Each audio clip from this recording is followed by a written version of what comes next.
Welcome to the Salmon Runs YouTube. Enjoy the video. In this video, I will explain how to reset the service light on your Land Rover Discovery Sport. First, ensure your vehicle's ignition is completely off.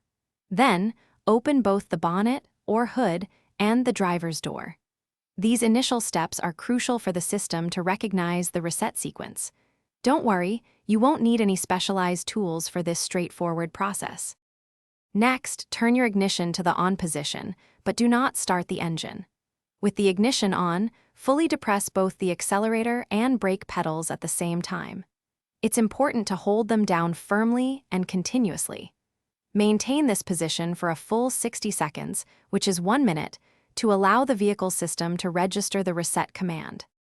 While holding the pedals, keep an eye on your instrument cluster display. You should see a message appear, typically stating service resetting. This message will then flash and eventually disappear from the screen. As soon as the service message clears, you can release both the accelerator and brake pedals. This indicates the vehicle has acknowledged the reset command. To finalize the process, turn your vehicle's ignition completely off. Allow about 30 seconds for the system to fully cycle down and save the new settings. After this brief wait, restart your Land Rover Discovery Sport. Check your dashboard to confirm that the service light is off and the service required message has been successfully cleared. If it remains, simply repeat the steps. Thanks for watching. Consider subscribing if we helped you.